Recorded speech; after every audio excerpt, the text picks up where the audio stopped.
Okay, so I've been walking this evening and I feel as though I just like truly manufactured happiness. So I wanted to record it because this was a really cool moment.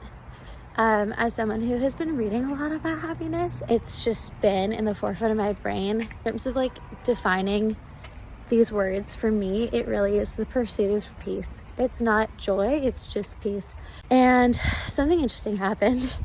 I have hit the ground running again with building my business. I had to take a little break over the last week and a half because I just ended a relationship with someone who's extremely famous and successful and very much deserves all of it. He is all of those things because he is very talented and very dedicated to his craft, which I couldn't admire more. At the same time, it's been like really important to me to be able to build what I'm building, but also make time and space for just like a well-rounded life. And it's something that I don't feel particularly good at because I can also just get like all consumed in something that I find interesting.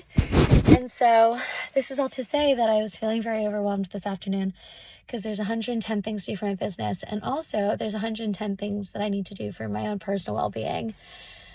And then something came to my mind, which I had read yesterday morning. It is in the Almanac of Naval, but he talks about happiness being defined as the absence of desire, and how as we in our youth have more energy, we by extension have more desires. Like we have more abilities to like go rock climbing, running, swimming, hiking. So naturally, when you think about how you could spend your day, you can desire like a greater subset of things.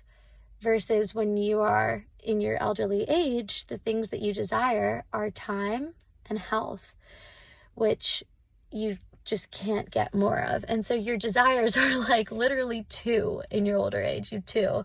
Whereas when you're younger, you can have like just so many more because there's just so many possibilities.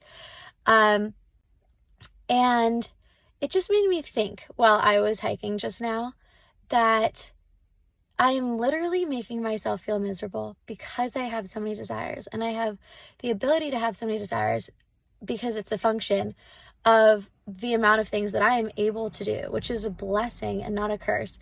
And so instead, if I just pick one thing and I only let myself desire one thing, I can take full joy in that. And even just that thought alone, it came to my mind of what that one thing was, and it made me really happy, and I had clarity, and I didn't let myself have any other desires. So that was basically my takeaway, and I don't know if that's interesting to anyone else. But yeah, in this moment, I just like had such clarity on like, oh, I'm going to do this and it's going to make me happy. And it's because there's no other options.